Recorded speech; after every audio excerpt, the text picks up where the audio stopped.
Political studies में एक बार फिर आप सभी का स्वागत है और आज हम राजनीतिक सिद्धांत के एक नए टॉपिक के ऊपर डिस्कस करेंगे। सोवरेनिटी यानी कि संप्रभु सत्ता। सॉवरेनिटी की बात की जाए तो ये जो टॉपिक है ये बहुत ज़्यादा इंपॉर्टेंट है। आप चाहे यूजीसी नेट जेआरएफ की तैयारी कर रहे हो, सीयूटी पीजी की तैयारी कर रहे हो या फिर आप असिस्टेंट प्रोफेसर की तैयारी कर रहे हो, संप्रभुसत्ता से रिलेटेड एक ना एक क्वेश्चन आपको इन एग्जाम्स में जरूर देखने को मिलता है। इसीलिए सोवरेनिटी जो है वो बहुत ज़्यादा इम्पॉर्टेंट टॉपिक जो है वो हमारे राजनीतिक सिद्धांत के अंदर देखा जाता है या फिर इसे माना जाता है। तो इस वीडियो में हम जो है इन डेप्थ में एनालिसिस करेंगे, पूरे डिटेल में हम इसको समझेंगे कि सोवरेनिटी क्या है, सोवरेनिटी कैसे स्टार्ट होती है और सोवरेनिटी से रिलेटेड जितने भी हमारे इंपॉर्टेंट थिंकर हैं, चाहे वो बोंदा हो, ग्रेसिया हो, इन सब के ऊपर डिस्कस करेंगे। इन्होंने क्या कॉन्सेप्ट दिया है, इन्होंने क्या कुछ बोला है जो एग्जाम्स में भी रिपीट होते रहे हैं, उन सभी को हम आज इस वीडियो में कवर करेंगे। तो आप यदि इस वीडियो को पहली बार देख रहे हो तो इस चैनल को जरूर सब्सक्राइब करें। तो बिना किसी देरी के हम अपनी वीडियो की शुरुआत करते हैं।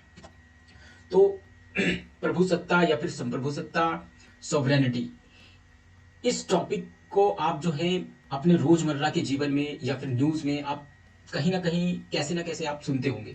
तो इसका मतलब क्या होता है? देखो, अगर हम भारत के संदर्भ में देखें तो प्रभुसत्ता या संप्रभुता सत्ता क्या होता है इसको हम समझते हैं। तो संप्रभुसत्ता क्या है कि एक देश या फिर एक राष्ट्र जो है वो आंतरिक रूप से और बाह्य रूप से यानी इंटरनल और एक्सटर्नल पूरी तरीके से स्वतंत्र हो, तभी हम उसको एक संप्रभु राष्ट्र कह सकते हैं। जैसे कि भारत 1947 से पूर्व जो है हमारी सत्ता पर, हमारे शासन पर जो है ब्रिटिश सत्ता का कब्जा था और 1947 के बाद से जो है हम स्वतंत्र हुए और पूरी तरीके से स्वतंत्र हुए, यानी कि 1947 के बाद से भारत एक संप्रभु राष्ट्र बना, यानी वो आंतरिक रूप से और बाह्य रूप से दोनों रूप से भारत स्वतंत्र है। वो अपने चाहे विदेशी निर्णय हो तो भारत सरकार जो है वो पूरी तरीके से स्वतंत्र है, कुछ भी निर्णय ले सकती है। आंतरिक रूप से यानी कि भारत की जो आंतरिक मामले हैं, चाहे वो राज्य से रिलेटेड हो या अन्य कोई पहलू हो जिस पर कोई भी बाहरी सत्ता उसके ऊपर हस्तक्षेप नहीं कर सकती, यानी एक राष्ट्र आंतरिक रूप से और बाह्य रूप से दोनों रूप से जब वो स्वतंत्र होता है अपने निर्णय लेने में, तो उसको एक संप्रभु राष्ट्र कहा जाता है। तो ये जो है इसका बेसिक मतलब है। लेकिन एग्जाम्स में कैसे पूछा जाता है कि सोवरेनिटी से रिलेटेड जो कॉन्सेप्ट है ये कहाँ से इमर्ज हुआ, कैसे ये आगे बढ़ा और इससे रिलेटेड कौन कौन से थिंकर हैं, उन पे जो है प्रैक्टिकल बेसिस पे क्वेश्चंस पूछे जाते हैं। तो चलिए हम यहाँ पर प्रभुसत्ता के अर्थ से अपनी इस वीडियो की शुरुआत करते हैं। तो देखते हैं हम प्रभुसत्ता जो है यानी कि संप्रभुसत्ता या प्रभुसत्ता जो है वो सोवरेनिटी शब्द से बना हुआ है। अब सोवरेनिटी शब्द क्या है? सोवरेनिटी शब्द सुपर इजन जो कि लैटिन शब्द है, इससे मिलकर जो है ये बना है, यानी सुपर और इजन ये दो शब्द है लैटिन शब्द और इनसे मिलकर सोवरेनिटी बना है। और सोवरेनिटी जो है इंग्लिश शब्द है और इसका जो अर्थ होता है वो है संप्रभु सत्ता। अब सुपर इजन जो है इसका क्या मतलब होता है उसको हम देखते हैं। सुपर इजन का मतलब होता है सर्वोच्च शक्ति। समझे आप कि संप्रभु सत्ता जो है वो सर्वोच्च शक्ति को कहीं ना कहीं डिनोट करता है। अब संप्रभु सत्ता जो है इसे सबसे पहली बार किसने जो है वो जनरेट किया या फिर इसको दिया, तो वो हमारे जॉन बोंदा है। इन्होंने सोवरेनिटी शब्द को गढ़ा है और ये सुपर इजन शब्द का इन्होंने इस्तेमाल करते हुए सोवरेनिटी बनाया और सोवरेनिटी यानी कि संप्रभु सत्ता इस शब्द का इन्होंने निजात किया और इसके फादर जो है वो जॉय बोंदा को माना जाता है। इन्होंने सबसे पहली बार 1576 में सबसे पहली बार प्रभुसत्ता ये जो शब्द है वो अपनी किताब 6 बुक्स कंसर्निंग रिपब्लिक इसके अंतर्गत यूज किया था। इसीलिए जॉन बोंदा को जो है वो संप्रभुसत्ता का जनक माना जाता है। अब एग्जाम्स में पूछा जाएगा कि आपको सॉवरेनिटी का फादर कौन है, यानी कि जो प्रभुसत्ता है या संप्रभुसत्ता है इसके पिता या जनक कौन है, तो वो हमारे जॉन बोंदा हैं। इनकी बुक है 6 बुक्स कंसर्निंग रिपब्लिक। कई बार एग्जाम्स में आपको इतना पूछ लिया जाता है कि रिपब्लिक किताब किसने लिखी है, तो आप सब ने देखा होगा कि रिपब्लिक किताब जो है वो हमारे प्लेटो से रिलेटेड है। रिपब्लिक किताब जो है वो हमारे प्लेटो ने लिखा है। लेकिन अगर ऑप्शंस में आपको प्लेटो नाम ना दिया जाए और वहां पर आपको बोंदा नजर आए, तो उसका सही आंसर जो है बोंदा होगा, क्योंकि रिपब्लिक यानी कि 6 बुक कंसर्निंग रिपब्लिक जो बुक है वो जो बोंदा ने लिखा है। आई होप कि आप लोग समझे होंगे यहाँ तक कि प्रभुसत्ता का क्या मतलब होता है। तो हम संप्रभुसत्ता को पढ़ते हैं तो वेस्टफेलिया संधि बहुत ज्यादा इंपॉर्टेंट है, क्योंकि यही वो संधि है जहां से संप्रभु शब्द जो है वो उभरा और अंतरराष्ट्रीय व्यवस्था या फिर पूरा जो हम आज के टाइम पर देख रहे हैं, आज हर देश अपने आप को संप्रभु बनाने में लगा होता है और राष्ट्र जो है अपने आप को संप्रभु कहता है। तो ये विचार कहां से आया? ये विचार जो हमारा वेस्टफेलिया की संधि से आया, जो कि 1648 में हुई थी। ये विभिन्न राजाओं का एक सम्मेलन था। यहाँ पे आप देखिए, यूरोप में विभिन्न राज्यों का एक सम्मेलन था और यहाँ राजाओं ने स्वतंत्र निर्णय लिए, जिसमें 2 विचार उभर कर सामने आए। सबसे पहला क्या था? राष्ट्र राज्यों का जन्म हुआ।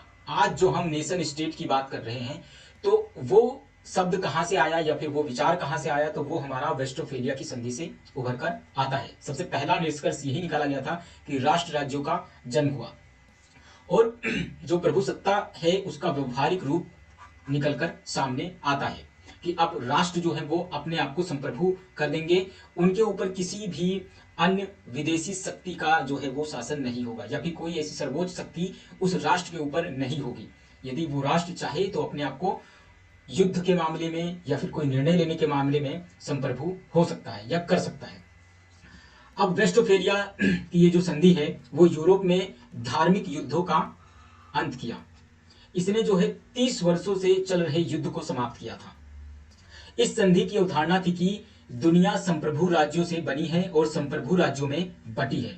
इस संधि ने निरंकुश संप्रभु सत्ता पर आधारित असीमवादी राज्य यानी कि एब्सोल्यूट स्टेट को बढ़ावा दिया।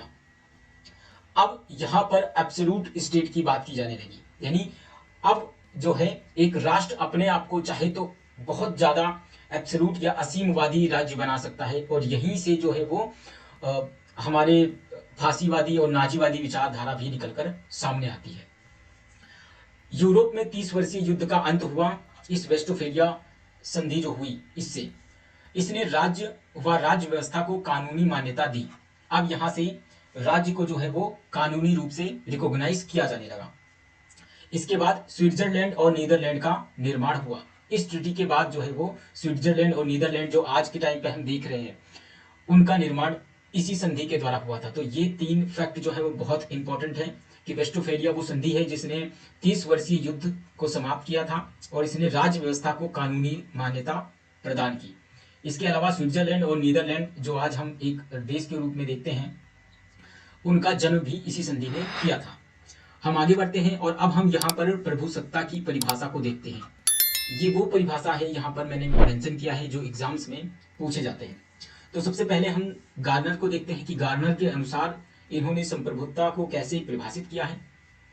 इनके अनुसार संप्रभुसत्ता राज्य की ऐसी विशेषता है जिसके कारण वह अपनी इच्छा के अलावा किसी चीज से नहीं बंधा होता एवं अपने अलावा किसी अन्य शक्ति से सीमित नहीं होता। कोई भी चीज जो है उसको सीमित नहीं कर सकती, यही संप्रभुसत्ता है। किसके अनुसार? गार्नर के अनुसार। इसी प्रकार बोंदा के अनुसार वो कहते हैं संप्रभुता नागरिकों और प्रजाजनों के ऊपर वह सर्वोच्च शक्ति है। कौन सी सर्वोच्च शक्ति है? जिसे कोई कानून नियंत्रित नहीं कर सकता। वो इसे सर्वोच्च शक्ति के रूप में परिभाषित करते हैं। कौन? बोंदा। इसी प्रकार ग्रेसियस के अनुसार वह शक्ति संप्रभु है जिसके कार्य किसी दूसरे के कानून के अधीन नहीं होते और किसी दूसरी मानवीय इच्छा के द्वारा आवेद नहीं किए जा सकते। इसे उन्होंने संप्रभु शक्ति के रूप में बताया है। इसने ग्रेसियस भी बहुत ज्यादा इंपॉर्टेंट है। इसके अलावा जेलिनेक हैं, वो कैसे इसको परिभाषित करते हैं उसे हम देखते हैं। संप्रभुता राज्य का वह गुण है जिसके कारण वह अपनी इच्छा के अतिरिक्त किसी दूसरे की इच्छा या बाहरी शक्ति के आदेश से नहीं बंधा होता। आप देख पा रहे होंगे यहाँ पर बंधा या फिर नियंत्रण या फिर सीमित, ये वो कीवर्ड हैं जो प्रभुसत्ता से रिलेटेड हैं। इन सबको पूरी तरीके से डिनाई करता है। कौन? संप्रभु सत्ता। जहां पर संप्रभु सत्ता की बात आए वहां पर किसी भी प्रकार के सीमित होने, राज्य को सीमित करने या फिर उसको नियंत्रित करने या उसे बांधने से रिलेटेड जो शब्द हैं वो नहीं आते हैं। यानी वहां पर स्वतंत्रता शब्द आएगा, अदय आएगा कि उसे कोई भी नियंत्रित नहीं कर सकता, कोई भी सीमित नहीं कर सकता, वो पूरी तरीके से अपने में आंतरिक रूप से या बाहरी रूप से स्वतंत्र है।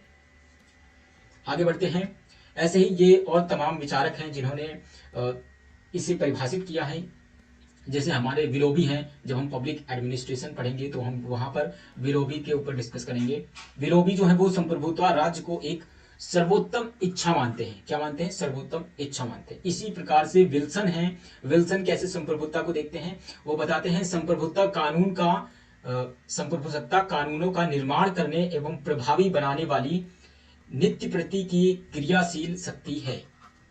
इसी प्रकार डोनाल्ड रसेल के अनुसार राज्य के भीतर सबसे बड़ी शक्ति और सर्वोच्च सत्ता जो विधान या अन्य किसी चीज से सीमित ना हो, क्योंकि अन्यथा ना तो वह सर्वाधिक शक्तिशाली होगी और ना सर्वोच्च होगी। इस प्रकार रसेल जो है वो इसे परिभाषित करते हैं। इसी प्रकार बर्गेस के अनुसार वह व्यक्तिगत रूप से प्रजाजन एवं उनके समुदायों के ऊपर राज्य के मौलिक, निरपेक्ष एवं असीमित शक्ति है।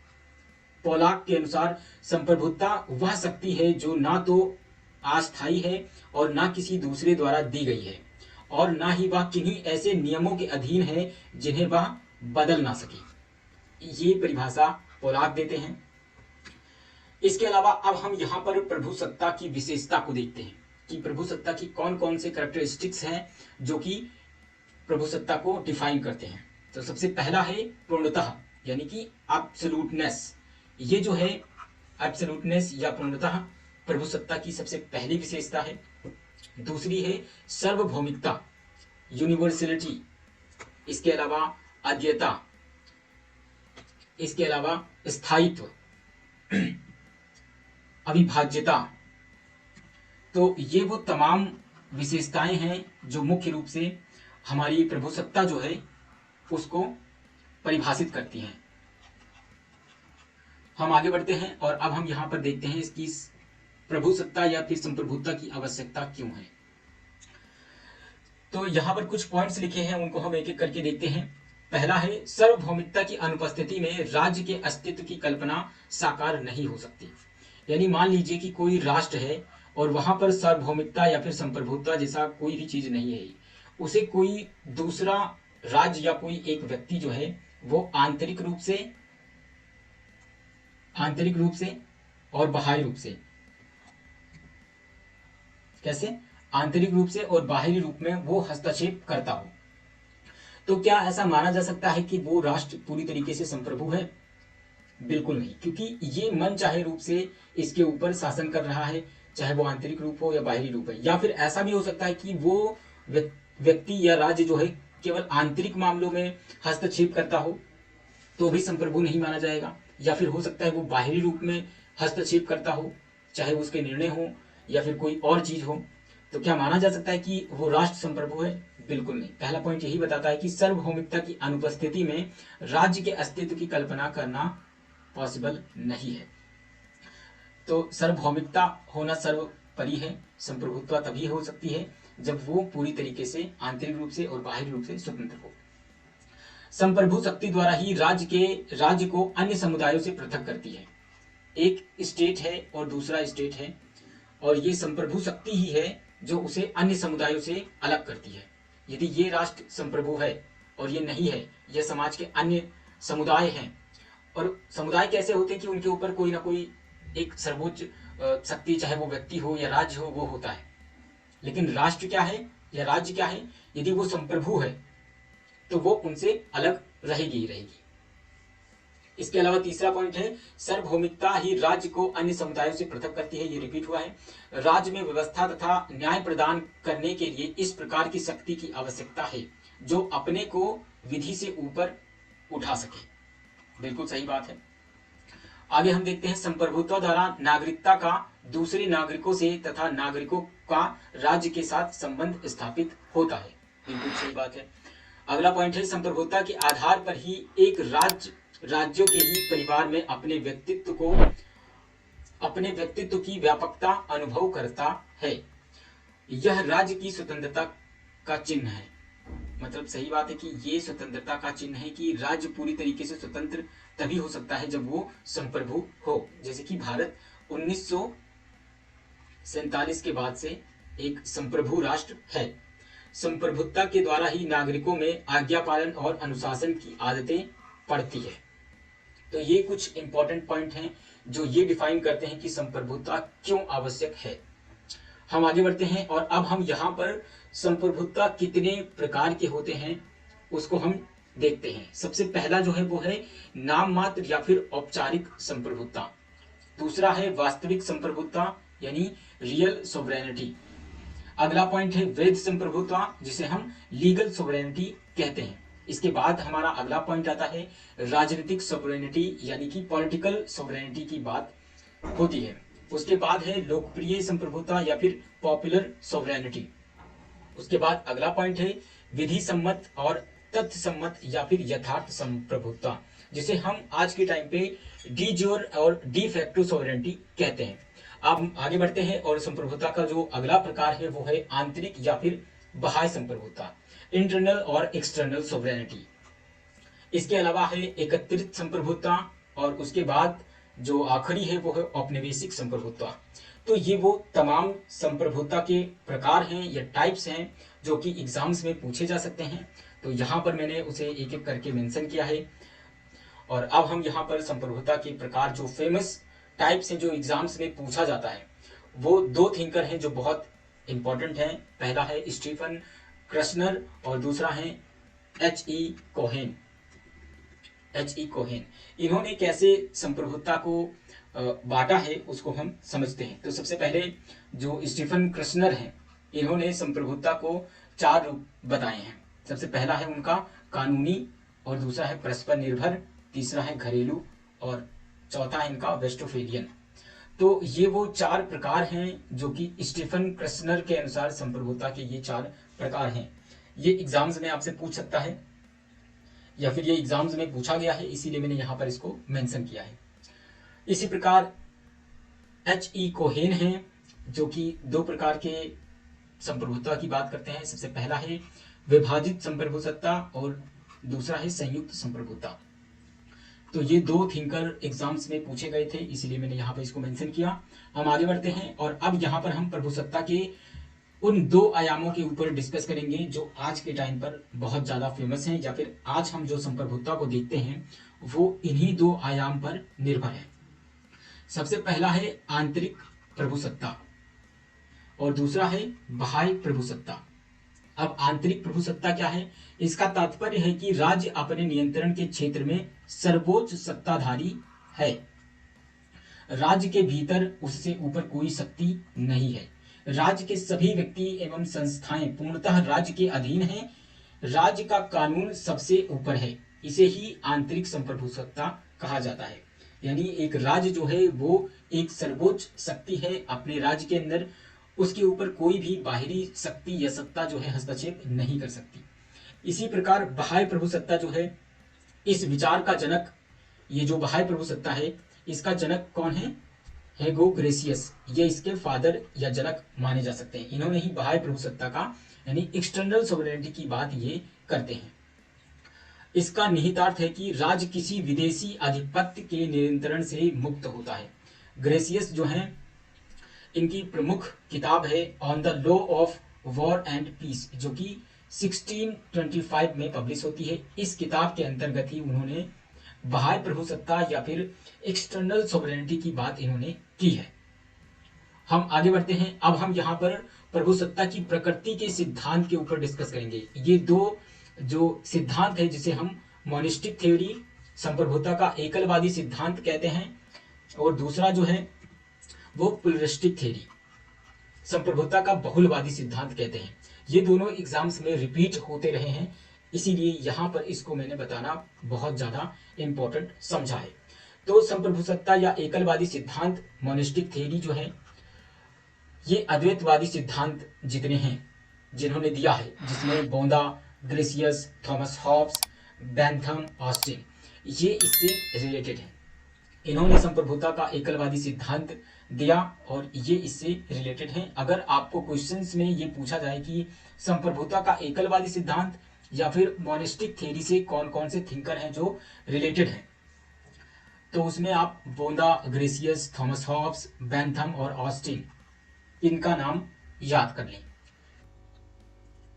यह सिद्धांत संप्रभुसत्ता को एकल, सर्वोच्च और अविभाज्य मानता है, जो अदय और अस्थायी भी है। ऐसा कौन मानते हैं? ऐसा एकलवादी या फिर मोनेस्टिक थ्योरी के जितने भी सिद्धांत हैं, सिद्धांतकार या थिंकर हैं, वो इसे मानते हैं।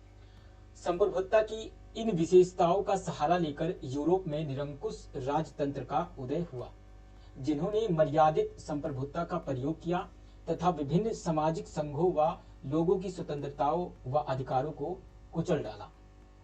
आज हम जो नाजीवादी या फांसीवादी विचारधारा को देखते हैं, जो इमर्ज हुआ, जिसमें मुसोलिनी और हिटलर जैसे जो सर्वसत्तावादी शासक रहे, वो कौन? वो मोनेस्टिक थ्योरी से ही निकलकर सामने आते हैं और उन्होंने अमर्यादित संप्रभुता को जन्म दिया, जिसका भयानक रूप हम फर्स्ट वर्ल्ड वॉर के दौरान 1914 और 18 के बीच जो पहला विश्व युद्ध हुआ, उस टाइम पर हम देख सकते हैं, जिसमें लाखों लोगों की बलि चढ़ी। प्रतिक्रिया स्वरूप 1920 के बाद से संप्रभुता का एक नया सिद्धांत यानी कि अब बहुलवाद को रखा गया और इसने इस मोनिस्टिक थ्योरी को बदल दिया पूरी तरीके से। क्यों? क्योंकि ये जो मोनिस्टिक थ्योरी है, ये कहीं ना कहीं निरंकुश राजतंत्र को उदय के लिए जिम्मेदार था और ये निरंकुश राजतंत्र को बढ़ावा देता था। और अब जो है 1920 के बाद बहुलवाद यानी कि प्लुरलिस्टिक थ्योरी उभर कर सामने आती है। अब संप्रभुता का ये जो बहुलवादी सिद्धांत है, प्लुरलिस्टिक थ्योरी, ये क्या कहता है, इसको हम समझते हैं। बहुलवादी सिद्धांत संप्रभुता के कानूनी, निरंकुश एवं एकीकृत सिद्धांत के विरुद्ध एक प्रतिक्रिया है। अराजकतावादियों की तरह ये मांग नहीं करते कि राज्य को समाप्त कर दिया जाए, अपितु इनके अनुसार राज्य का अस्तित्व आवश्यक है एवं लेकिन इनकी शक्तियों को कम कर दिया जाए। इनके अनुसार राज्य एक आवश्यक इकाई है। राज्य की आवश्यकता है क्योंकि लोगों को नियंत्रित करने, उनको व्यवस्थित करने और जो वहाँ की व्यवस्था है उसको चलाने के लिए किसी न किसी एक इकाई की होनी आवश्यकता है। उस इकाई का होना बहुत ज्यादा जरूरी है, इसीलिए राज्य को वो आवश्यक मानते हैं, लेकिन कहते हैं कि राज्य की जो शक्तियां हैं वो सीमित होनी चाहिए। जबकि दूसरे वाले में ऐसा था कि राज्य सर्वोपरि है, उसके ऊपर कोई शक्ति नहीं है, राज्य जो चाहे वो निर्णय ले सकता है। लेकिन अब इसका बदला हुआ रूप देखा गया, क्योंकि जो मोनेस्टिक थ्योरी को मानने वाले लोग थे उसमें क्या हुआ, अराजकतावादी शक्तियां उभर कर सामने आई। जैसे हिटलर सामने आ गया था, मुसोलिनी सामने आया, जिसने लाखों की संख्या में लोगों को कुचल दिया। तो अब इसी का एक विरुद्ध एक प्रतिक्रिया उत्पन्न हुई और प्लुरलिस्टिक थ्योरी जन्मा और संप्रभुता का एक नया स्वरूप उभर कर सामने आया, जिसने क्या किया, शक्तियों को, राज्य की जो शक्तियां होती हैं उसको सीमित कर दिया। बहुलवाद की शुरुआत इसी समझ से आरंभ होती है कि राज्य मनुष्य की सामाजिक प्रकृति का प्रकटीकरण है, जो कि व्यक्ति की कुछ विशिष्ट गतिविधियों तक सीमित है। राज्य मनुष्य की सभी सामाजिक गतिविधियों से संबंध नहीं हो सकता। हम आगे बढ़ते हैं और अब यहाँ पर हम प्रभुसत्ता से संबंधित जितने भी महत्वपूर्ण विचारक हैं उनको हम देखेंगे। तो सबसे पहले जो विचारक हैं, जो बोंदा, आप सभी को पता होगा कि ये संप्रभुसत्ता के जनक हैं, ये इसके फादर हैं। इन्होंने अपनी बुक 6 बुक्स कंसर्निंग रिपब्लिक, इस किताब के अंतर्गत इन्होंने जो है प्रभुसत्ता शब्द को गढ़ा और इसको इन्होंने निजात किया। तो संप्रभुसत्ता के एकलवादी और अद्वैतवादी सिद्धांत की विस्तृत व्याख्या सर्वप्रथम 16वीं सदी में फ्रांस के विद्वान जोन बोदा ने दी थी। बोदा के समय का जो फ्रांस था वो धार्मिक संघर्षों का स्थल बना हुआ था, यानी यहाँ पर धर्म के आधार पर जो है संघर्ष हो रहे थे, जिसमें हम पोप और चर्च को देख सकते हैं। ये कैथोलिक प्रोटेस्टेंट शासक को सहन करने के लिए तैयार नहीं थे। बोंदा राष्ट्रीय दल का सदस्य था। 1566 में बोंदा ने अपनी कृति लिखी, कौन सी, रिपब्लिक। ऐसी शक्ति का समर्थन किया जो राज्य को आंतरिक शक्तियों तथा बाह्य क्षेत्र में अन्य राज्यों के अधिकारों से मुक्त करा सके। ये रिपब्लिक है जिसके अंतर्गत उन्होंने पहली बार संप्रभुता या प्रभुसत्ता को उन्होंने परिभाषित किया और आंतरिक और बाह्य रूप से राज्य को मुक्त या स्वतंत्र करने की बात इन्होंने की थी। बोंदा द्वारा बताए गए प्रभुसत्ता के लक्षण निम्नलिखित हैं।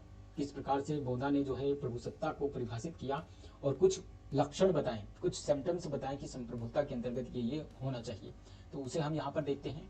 सबसे पहला उन्होंने बताया कि बाह्य नियंत्रण से स्वतंत्र या फिर स्वतंत्रता, आंतरिक अथवा ग्राह्य संबंधी कार्यों में पूर्ण स्वतंत्रता, संप्रभु राज्य में किसी अन्य शक्ति के प्रति उत्तरदायी नहीं है, संप्रभु कानून का जन्मदाता है अतः वह उसके प्रतिबंधों से भी ऊपर है।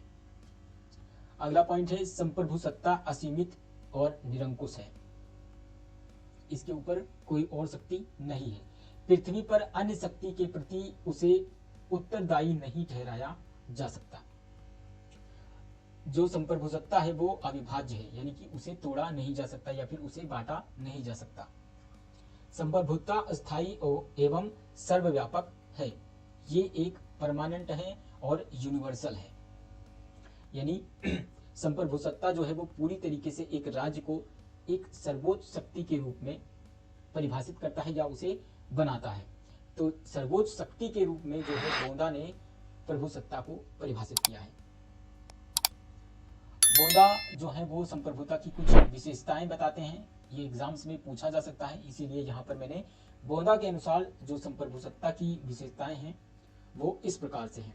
जैसे पहली है परम और सतत शक्ति, हाईएस्ट एंड परपेचुअल पावर, अविभाज्य, इंडिविजुअलिटी।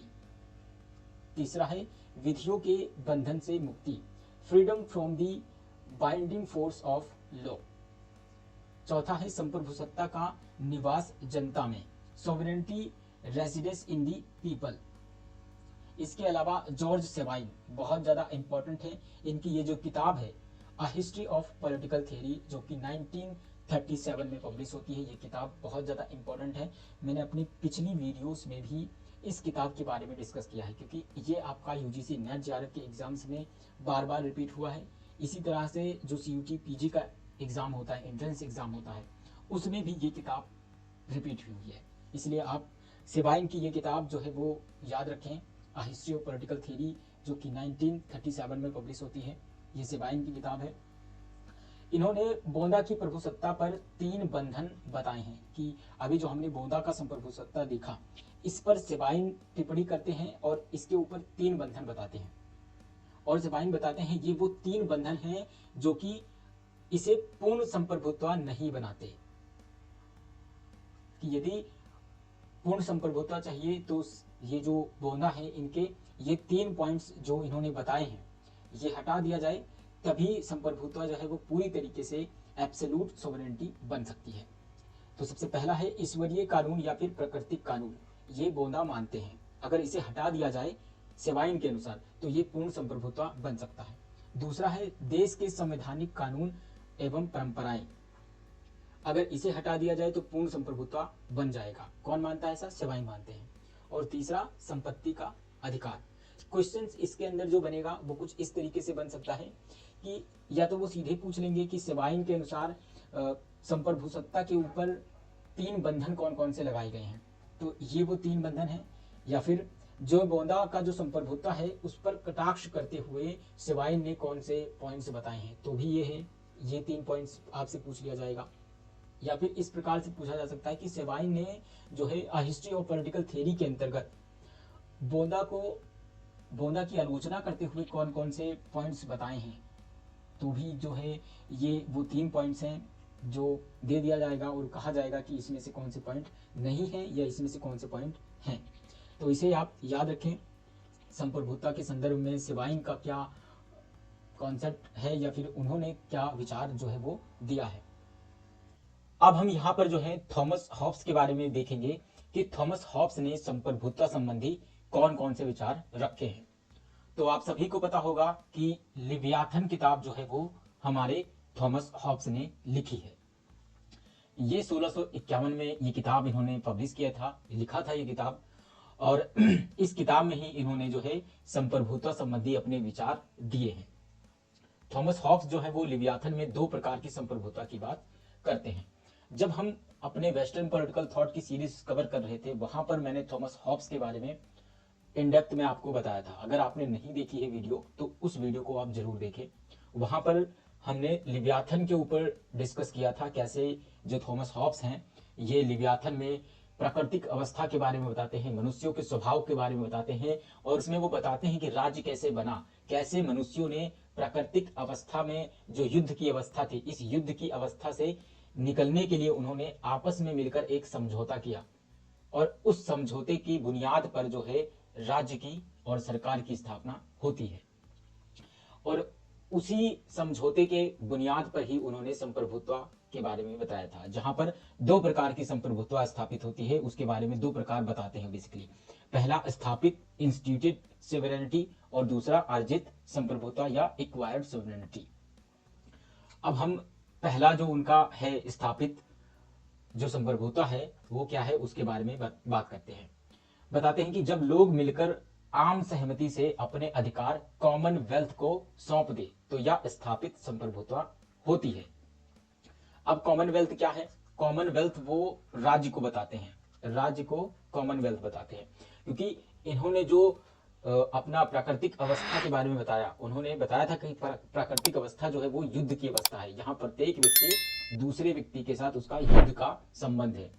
ये अवस्था ऐसी थी कि जिसकी लाठी उसकी भैंस, जो सबसे ज्यादा ताकतवर है वो चाहे तो दूसरों को धर दबोचे। तो इस प्रकार ये अवस्था युद्ध की अवस्था थी। अब इस अवस्था से निकलने के लिए लोगों ने आपसी सहमति से, यहां पे उन्होंने मेंशन किया कि आम सहमति से या आपसी सहमति से समझौता करते हैं और अपने सभी अधिकार एक व्यक्ति या व्यक्ति के समूह को सौंप देते हैं और उसे संप्रभुत्व दे देते हैं। वो संप्रभु होता है राज्य के अंदर, उसे ये स्थापित सोवरेनिटी का नाम देते हैं। और इस प्रकार कॉमनवेल्थ यानी कि राज्य को वो सौंप देते हैं। इस प्रकार जिस संप्रभुत्व की स्थापना होती है उसे स्थापित संप्रभुत्व कहते हैं।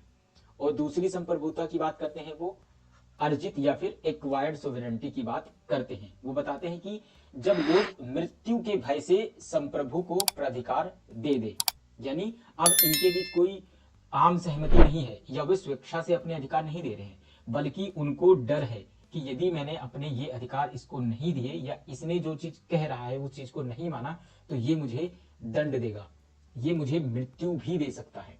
इस डर से जो अधिकार आप दूसरे को सौंपते हैं उसे अर्जित या एक्वायर्ड सोवरेनिटी कहते हैं। हम आगे बढ़ते हैं और अब हम यहाँ पर ग्रेसियस को देखते हैं। बहुत इंपॉर्टेंट है ये संप्रभुत्व संबंधी इनके जो विचार हैं उसको हम समझते हैं। जहां बोंदा ने राष्ट्रीय संप्रभुत्व का पक्ष पोषण किया, वहीं जो हेगो ग्रेसियस हैं इन्होंने अंतरराष्ट्रीय संप्रभुत्व का आधारशिला रखा, या फिर ये जो है इन्हें अंतरराष्ट्रीय संप्रभुत्व के फादर ये माने जा सकते हैं या फिर ये इनके जनक हैं। ग्रेसियस का मत था कि कई बार सामाजिक उद्देश्य की पूर्ति के लिए शस्त्र उठाना या फिर युद्ध करना न्यायोचित होता है, किंतु इस न्यायोचित युद्ध के संचालन के लिए राज्य के भीतर कोई ऐसी सत्ता या अथॉरिटी अवश्य होनी चाहिए जो यह निर्णय कर सके कि आक्रमणकारी कौन है जिसके विरुद्ध युद्ध करना सही होगा। ऐसा निर्णय करने वाली सत्ता केवल और केवल प्रभु सत्ता ही हो सकती है, ऐसा ग्रेसियस मानते हैं। इस प्रकार से देखा जाए तो अंतरराष्ट्रीय संप्रभुता का जो पक्ष है या आधारशिला है वो ग्रेसियस ने रखा है। आप अपने दिमाग में ये बात बिठा लेना।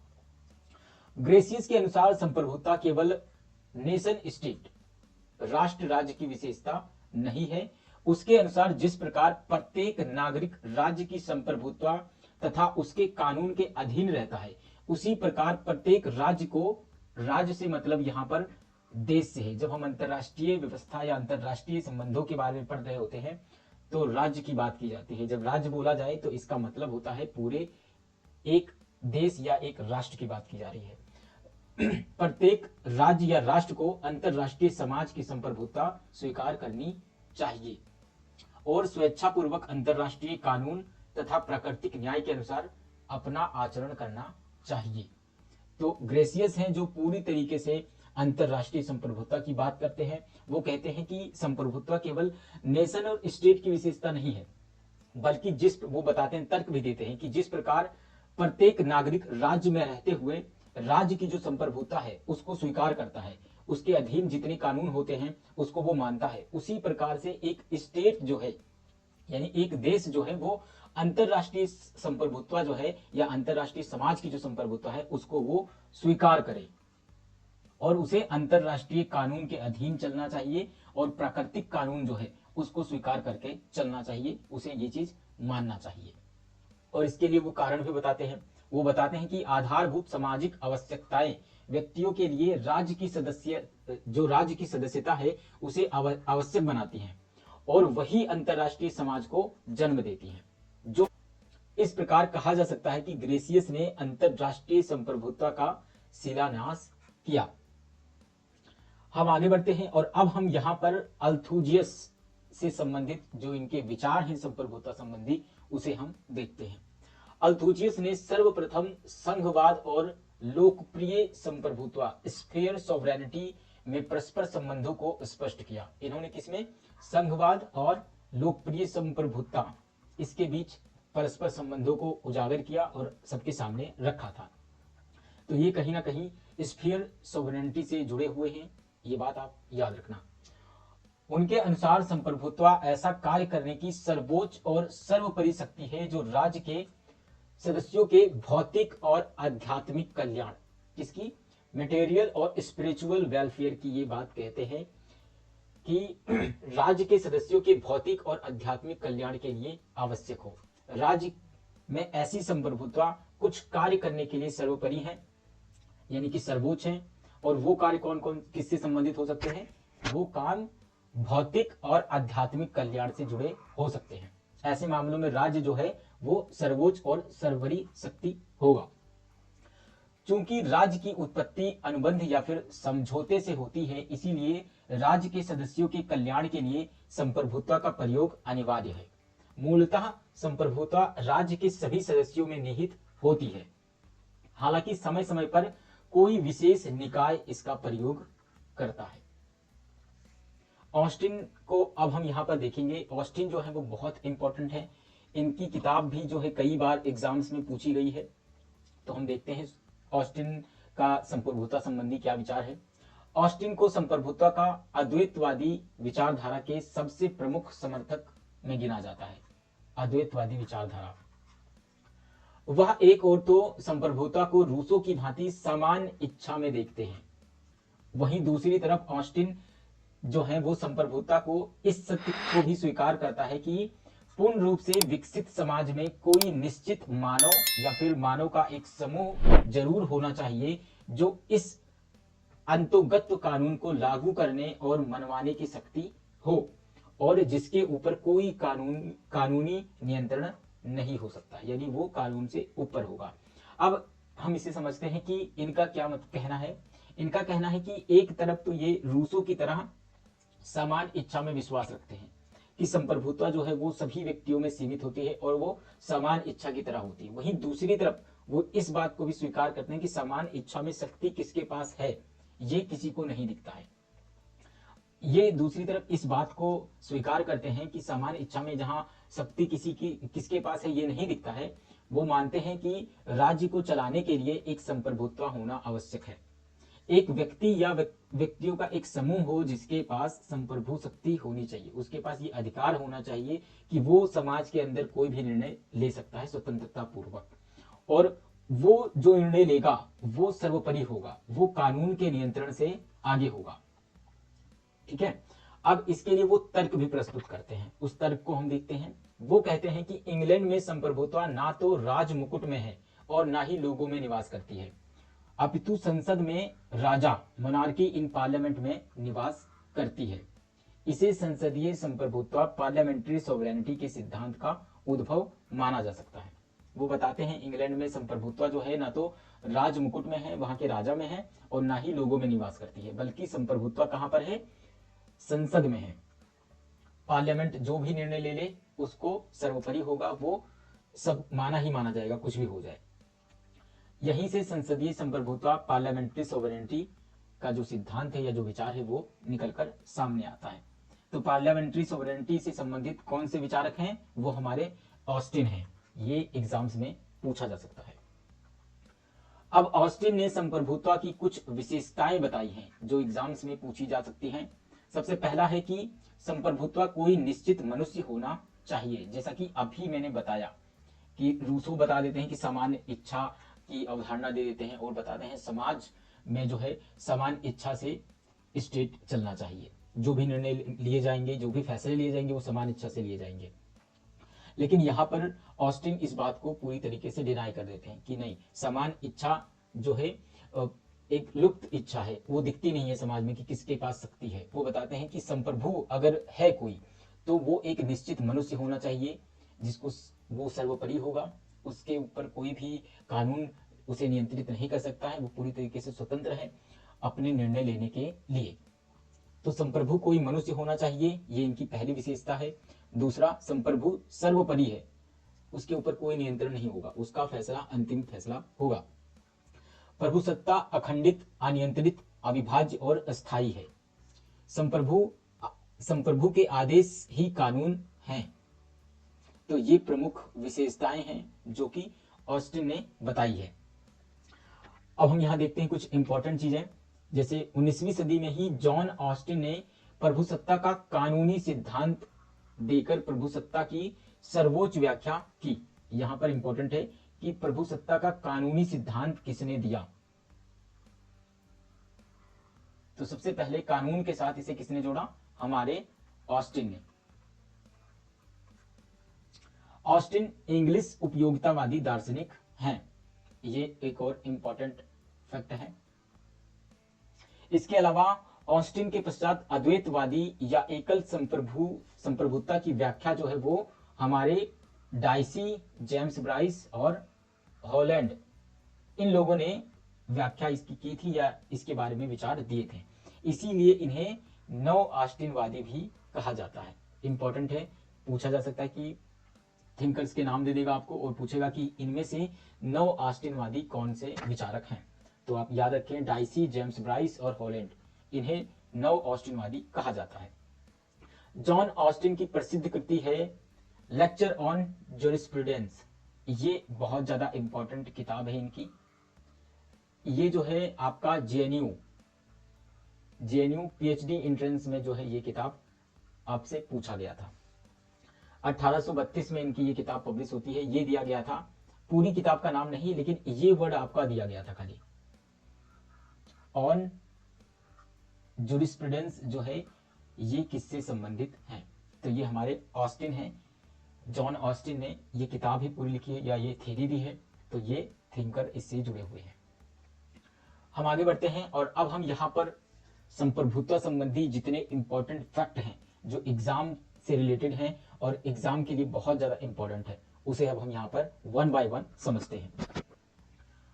सबसे पहला, प्रभुसत्ता का जनक या फादर कौन है, आपको पता है, गोंदा है। इसके अलावा आंतरिक संप्रभुत्ता का जनक कौन है, वो भी हमारे गोंदा है। इसके अलावा बाह्य या फिर अंतरराष्ट्रीय संप्रभुत्ता का जनक कौन है, वो ग्रेसियस है, अभी मैंने बताया। इसके अलावा निरंकुश या फिर वैधानिक संप्रभुत्ता, इसके जनक थॉमस हॉब्स हैं। स्थापित या फिर अर्जित संप्रभुत्ता, स्थापित और अर्जित संप्रभुत्ता के जो जनक हैं वो भी हमारे थॉमस हॉब्स हैं, अभी हमने डिस्कस किया। इसके अलावा राजनीतिक संप्रभुत्ता या फिर सीमित संप्रभुत्ता की बात कौन करता है, लॉक करते हैं। लोकप्रिय संप्रभुत्ता, रूसो। लोकप्रिय संप्रभुत्ता से कौन जुड़ा हुआ है, रूसो हमारे जुड़े हुए हैं। इसके अलावा 6 बुक कंसर्निंग रिपब्लिक जो कि 1576 में पब्लिश होती है, ये किसने लिखा है, ये हमारे गोंदा ने लिखा है।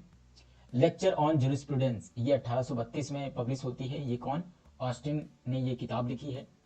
द लॉ ऑफ कॉन्स्टिट्यूशन, ये 1889 में पब्लिश होती है, डाइसी इस किताब को लिखते हैं। Political theory of middle age, ये भी इंपॉर्टेंट किताब है, ये O.V. गायक ने इस किताब को लिखा है। इसके अलावा पोलार्की, पार्टिसिपेशन एंड ऑपोजिशन, ये 1971 में पब्लिश होती है, ये रॉबर्ट डहल की किताब है। ये जो किताब है कई बार एग्जाम्स में रिपीट हुई है, ये बहुत इंपॉर्टेंट किताब है। इसके अलावा आपका the law of constitution, dicey की किताब, ये वन लाइनर क्वेश्चंस में भी पूछा गया है और मैच द फॉलोइंग में भी पूछा गया है। इसके अलावा पॉलिटिक्स एंड मार्केट, ये भी किताब बहुत ज़्यादा इंपॉर्टेंट है, ये भी एग्जाम्स में पूछा गया है। ये चार्ल्स लिडब्लम ने लिखी है। आई होप कि आपको ये वीडियो पसंद आई होगी। अगर आप पहली बार इस वीडियो को देख रहे हैं तो पॉलिटिकल स्टडीज यूट्यूब चैनल को आप जरूर सब्सक्राइब करें। हम अपनी नेक्स्ट वीडियो में फिर मिलेंगे। धन्यवाद।